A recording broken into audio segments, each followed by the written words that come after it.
Okay guys, is everyone back from the break?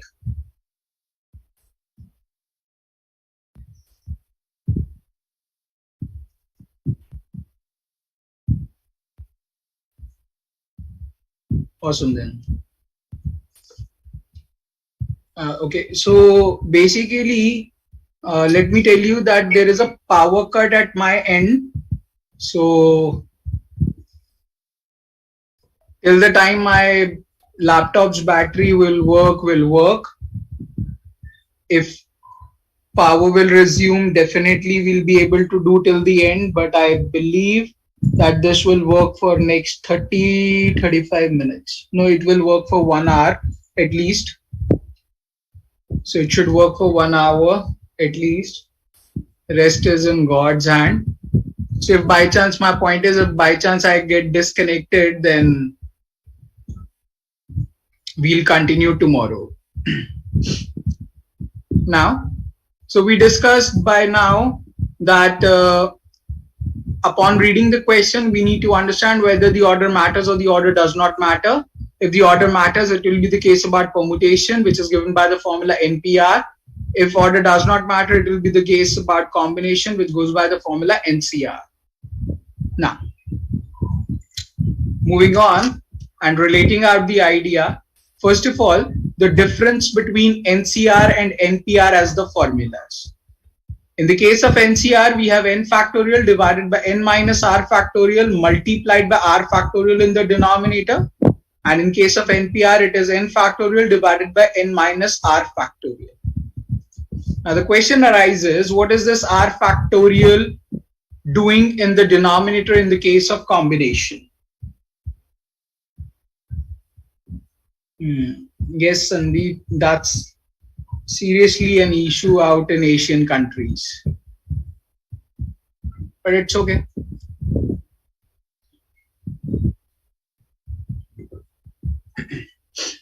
So NCR and NPR. So I was saying that NCR holds a formula as n factorial divided by n minus r factorial multiplied by r factorial, and NPR holds a formula as n factorial divided by n minus r factorial.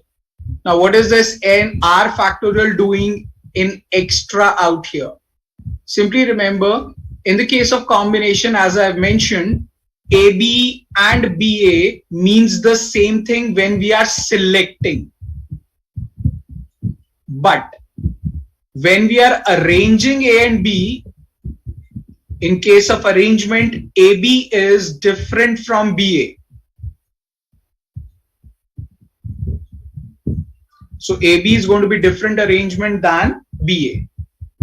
So when you are selecting A and B, so whether A gets selected first or B gets selected first doesn't matter. But when you are arranging A and B, the arrangement AB is going to be different from the arrangement BA. And out here, this r factorial, which is an extra in the denominator, is actually removing the duplicacy.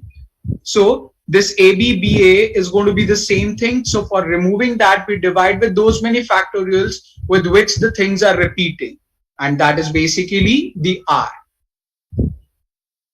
So this I'll tell you in detail later on as well. But right now, just simply remember that this r factorial, which is an extra in the denominator, is removing the duplicacy. So whatever is repeating twice, this r factorial nullifies that. Now, the next and the most important thing about GMAT.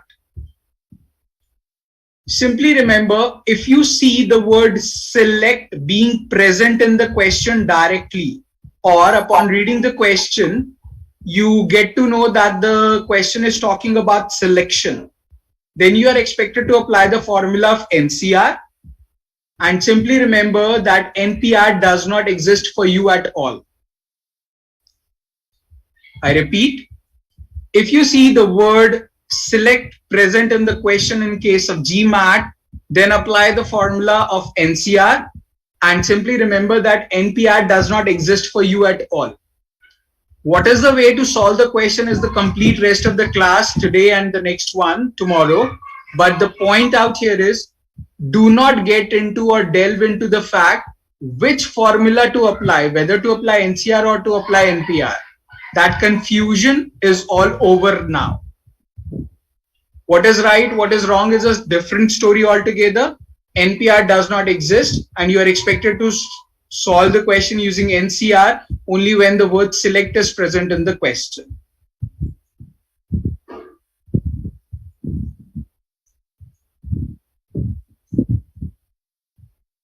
Now, if we are not expected to apply NPR and NCR, then what exactly we are expected to apply in the questions? So we are expected to apply the concept of fundamental principle of counting. Basically, it's one of the way of counting out the ideas to solve out the question. Herein, there are two important things which you need to remember. If the question talks about the word and, it basically means this has to be done and that also has to be done, which means the things are dependent on each other.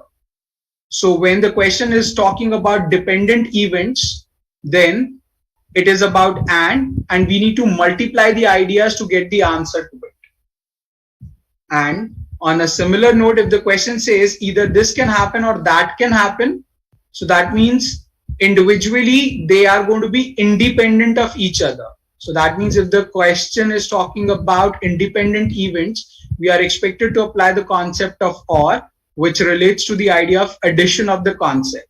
So we will be looking forward for in how many ways we can do this task, plus in how many ways we can do this task, and together we'll get the answer to it. So simply remember, if the question talks about the word and, we need to multiply the ideas. If the